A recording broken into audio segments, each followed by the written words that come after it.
सासंगतची प्रेमाने बोलूया. धन निरंकाळची. निरंकारी मंडळाचे 5 आधारस्तंभ, ज्यांना 5 प्राण असंही म्हणतात.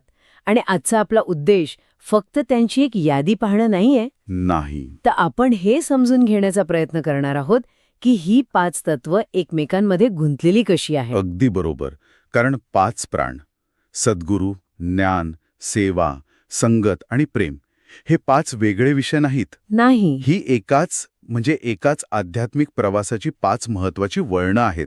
किंवा असं म्हणूया की हे एकाच सुंदर चित्राचे 5 अविभाज्य रंग आहेत. वा. आपण सहसा याकडे एक एक करून पाहतो, पण आज आपण हे पाहूया की हे सर्व मिळून एक संपूर्ण जीवनशैली कशी तयार करतात.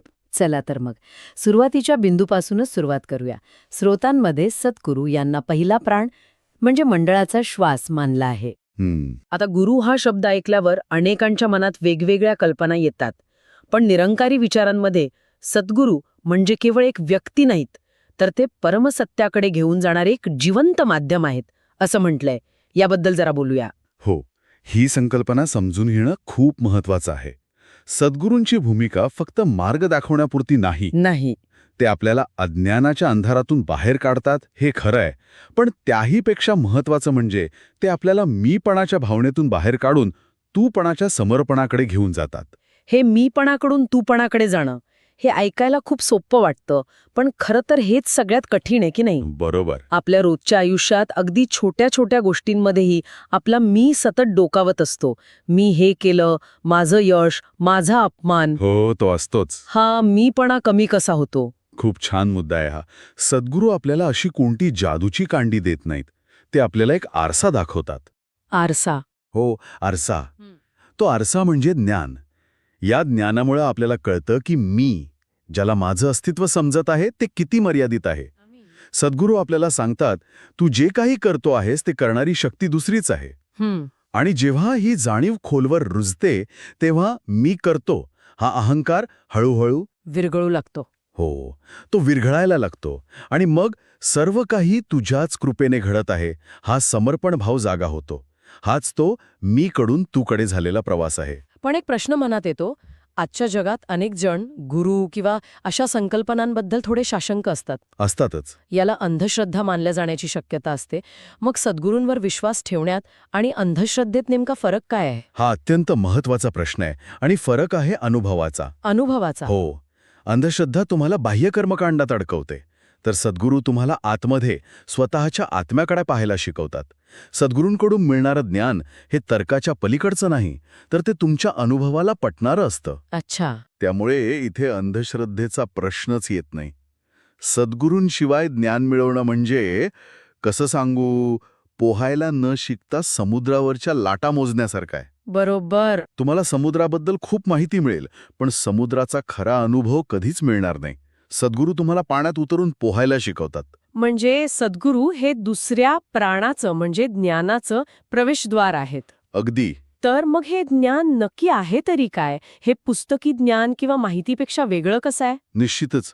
निरंकारी ज्ञान हे माहितीचं संकलन नाहीये, तर तो सत्याचा साक्षात्कार आहे, एक अनुभव आहे. हे ज्ञान 3 मूलभूत गोष्टींवर प्रकाश टाकतं. पहिलं, परमात्मा सर्वव्यापी आहे, तो कणाकणात आहे, सगळीकडे. दुसरं, जेव्हा सगळीकडे तोच एक आहे, तर मग जात, धर्म, वर्ण, देश यावरून माणसांत भेद करणं किती निरर्थक आहे, नाही का. खरंय. आणि तिसरं, आपण हे नाशवंत शरीर नाही, तर अविनाशी आत्मा आहोत. हे ऐकायला खूप तात्विक वाटतं, पण याचा आपल्या दैनंदिन जगण्यावर काय परिणाम होतो. म्हणजे समजा एखाद्या व्यक्तीला हे ज्ञान मिळालं की सर्वांमध्ये एकच परमात्मा आहे, तर त्याच्या वागण्यात काय बदल होईल. याचा थेट परिणाम होतो. विचार करा, तुमच्या ऑफिसमध्ये एखादा सहकारी आहे ज्याचं वागणं तुम्हाला अजिबात आवडत नाही. त्याच्याशी बोलताना तुमच्या मनात नकळतपणे एक नकारात्मकता येते. पण जेव्हा तुम्हाला हे ज्ञान होतं की त्याच्यातही तोच परमात्मा आहे जो माझ्यात आहे, तेव्हा तुमचा त्याच्याकडे पाहण्याचा दृष्टिकोनच बदलून जातो. अच्छा. कदाचित त्याचं वागणं बदलणार नाही, पण तुमची प्रतिक्रिया नक्की बदलेल. हो. तुमच्या मनातली चीड, राग ते कमी होईल. हे ज्ञान केवळ एक माहिती नाही, तर ते जगाकडे बघण्याचा एक नवीन चष्मा आहे. म्हणजे हे ज्ञान आपल्याला अधिक सहनशील आणि प्रेमळ बनवतं. पण ज्ञान मिळाल्यावर ते फक्त डोक्यात ठेवून काय उपयोग. काहीच नाही. त्याला कृतीत आणणंही तितकंच गरजेचं आहे. आणि इथेच कदाचित तिसऱ्या प्राणाची सेवेची भूमिका सुरू होते. बरोबर? अगदी बरोबर पकडलं तुम्ही. ज्ञान आणि सेवा ही एकाच नाण्याची दोन बाजू आहेत. हं, ज्ञान जर विचार असेल तर सेवा ही त्या विचाराची कृती आहे. ज्ञानाशिवाय केलेली सेवा ही अहंकार वाढवू शकते. मी किती दान करतो, मी किती लोकांची मदत करतो, असा एक सूक्ष्म अहंकार. हो, येतोच तो. हे तर आपण समाजात अनेकदा पाहतो. लोक सेवा करतात, पण त्यासोबत फोटो काढून सोशल मीडियावर टाकतात. प्रसिद्धीची अपेक्षा असतेच. मग निरंकारी संकल्पनेतील सेवा यापेक्षा वेगळी कशी? इथेच ज्ञानाची भूमिका येते. जेव्हा तुम्हाला हे ज्ञान असतं की तुम्ही ज्याची सेवा करत आहात त्याच्यातही तोच परमात्मा आहे, हां, तेव्हा तुम्ही उपकाराच्या भावनेने सेवा करत नाही, तुम्ही समर्पणाच्या भावनेने सेवा करता. ती त्याची सेवा असते, तुमची नाही. अच्छा. निरंकारी सेवा ही प्रसिद्धी, मोबदला किंवा कोणत्याही फळाच्या अपेक्षेविना केलेली असते. ती पूर्णपणे निष्काम असते. मी नाही, तूच या भावनेतून जेव्हा झाडू मारला जातो तेव्हा ती केवळ साफसफाई राहत नाही, तर ती एक प्रकारची प्रार्थना बनते. वा, म्हणजे सेवेमुळे अहंकार वाढण्याऐवजी तो कमी होतो. हो, मीपणा कमी होऊन आपण ही भावना वाढीस लागते. अगदी. कारण सेवेत तुम्ही स्वतःला विसरून इतरांचा विचार करता. जेव्हा तुम्ही भुकेला अन्न देता तेव्हा तुम्ही त्याच्या भुकेशी एकरूप होता. ही एकरूपतेची भावना मीच्या भिंती तोडून टाकते. खरंय? सेवा हा असा प्राण आहे जो निरंकारी विचारांना केवळ शब्दांपुरतं मर्यादित न ठेवता त्यांना प्रत्यक्ष जीवनात उतरवतो. ही आत्म्याची भाषा आहे जी शब्दांशिवाय व्यक्त होते. आपण सद्गुरूंबद्दल बोललो, ज्यांच्याकडून ज्ञान मिळतं. ज्ञानामुळे आपल्यात निस्वार्थ सेवेची भावना येते. पण ही सगळी प्रक्रिया खूप वैयक्तिक वाटते. यात समूहाची म्हणजे संगतीची काय भूमिका आहे, जो आपला चौथा प्राण आहे? तुम्ही खूप महत्वाचा धागा पकडला आहे. हा प्रवास वैयक्तिक असला तरी तो एकट्याचा नाहीये. नाहीये. संगत हा या प्रवासाचा आधारस्तंभ आहे. संगत म्हणजे केवळ काही लोकांचा समूह नाही, तर ते एक, काय म्हणतात त्याला, एक आध्यात्मिक चार्जिंग स्टेशन आहे. Charging station. छान आहे. हो. जिथे समान विचार आणि समान ध्येय असलेली माणसं एकत्र येतात, तिथे एक प्रचंड सकारात्मक ऊर्जा तयार होते. स्रोतांमध्ये एक छान उदाहरण आहे. गरम लोखंड थंड लोखंडाला गरम करतं. हे उदाहरण एकदम चपखल आहे. समजा रोजच्या धकाधकीच्या जीवनात तुमची श्रद्धा थोडी कमी झाली, मनात निराशा आली. हां, होतं असं. तुम्ही एकटे असाल तर कदाचित त्या निराशेतून बाहेर पडायला खूप वेळ लागेल.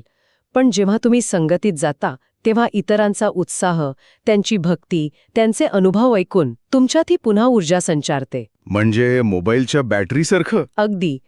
जसं मोबाईलची बॅटरी डाऊन झाल्यावर आपण चार्जरला लावतो, तसंच मन जेव्हा नकारात्मक विचारांनी डाऊन होतं तेव्हा संगत त्याला पुन्हा चार्ज करते. पण एक व्यावहारिक प्रश्न आहे. जिथे माणसे एकत्र येतात तिथे मतभेद, छोट्या मोठ्या कुरबुरी या होणारच. होणारच. संगत सुद्धा याला अपवाद नसेल. अशा वेळी काय होतं? नक्कीच. माणसं आहेत तिथे हे सगळं असणारच. पण इथेच तर खरी परीक्षा असते की नाही? बरोबर. संगतीत जे ज्ञान दिलं जातं, जे प्रेम शिकवलं जातं, ते अशा वेळी वापरायचं असतं. जर दोन व्यक्तींमध्ये मतभेद झाले तर बाकीची संगत त्यांना आपण सर्व एकाच परमात्म्याचे अंश आहोत या ज्ञानाची आठवण करून देते. अच्छा. तिथे मी बरोबर तू चूक या वादाला थारा नसतो. उलट आपण एकत्र येऊन यावर मार्ग कसा काढू शकतो यावर भर दिला जातो. संगत हे ज्ञान जगण्याचा एक सराव वर्ग आहे. हे खूपच मनारी आहे. म्हणजे संगत आपल्याला केवळ प्रेरणा देत नाही, तर मार्गावरून भरकटण्यापासून वाचवते. हो, आणि एकमेकांना आधार देत पुढे नेते. आता आपण या सगळ्याच्या केंद्रस्थानी असलेल्या पाचव्या आणि शेवटच्या प्राणाकडे येऊया, प्रेम. स्रोतांमध्ये याला पाचही प्राणांचा आत्मा म्हटला आहे. हो, कारण प्रेम नसेल तर बाकीचे चारही प्राण निष्फळ आहेत. निष्फळ. प्रेमाशिवाय सद्गुरूंवर पूर्ण विश्वास बसू शकत नाही. प्रेमाशिवाय ज्ञान केवळ कोरडी माहिती वाटेल, त्यातला ओलावा नसेल. खरंय. आणि सेवेचंही तसंच असेल ना.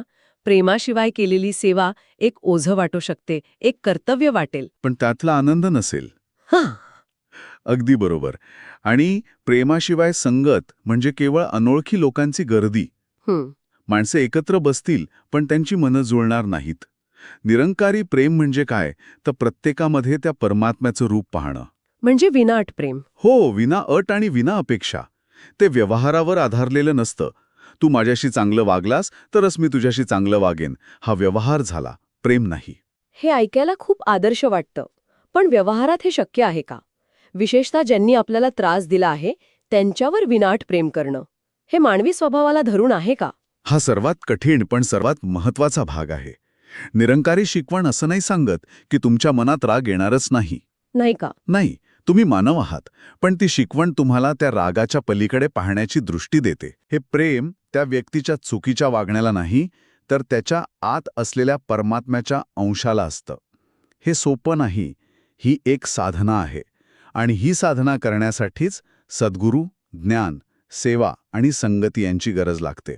म्हणजे हे सगळे एकमेकांना मदत करतात. हो, जेव्हा तुम्ही सेवेतून नम्र होता, संगतीतून सकारात्मक ऊर्जा घेता, तेव्हा हळूहळू इतरांना माफ करण्याची आणि त्यांच्यावर प्रेम करण्याची शक्ती तुमच्यात येते. हे प्रेम शत्रूंना मित्र बनवतं, द्वेषाची आग विझवतं. तर आजच्या या चर्चेतून हे चित्र अगदी स्पष्ट होते. हे 5 प्राण म्हणजे 5 वेगळे डबे नाहीत. नाही, ही एक अखंड साखळी आहे. सद्गुरू ज्ञानाचा दिवा लावतात, त्या ज्ञानाच्या प्रकाशात निस्वार्थ सेवेचा मार्ग दिसतो.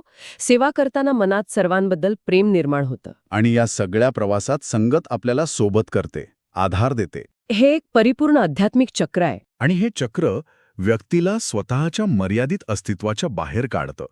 ते त्याला संपूर्ण मानवतेशी जोडतं.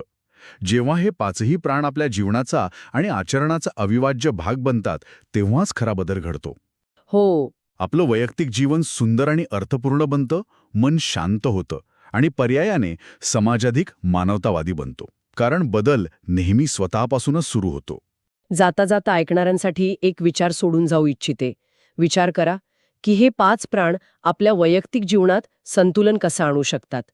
आणि जर आपल्या आयुष्यात उद्यापासूनच एक सकारात्मक बदल घडवायचा असेल, तर या 5 प्राणांपैकी कोणत्या एका प्राणावर सर्वात आधी लक्ष केंद्रित करायला हवं? आणि असं वाटतं का की एकावर लक्ष केंद्रित केल्यास बाकीचे आपोआप आपल्या आयुष्यात येऊ लागतील? धन्य निरंकारजी.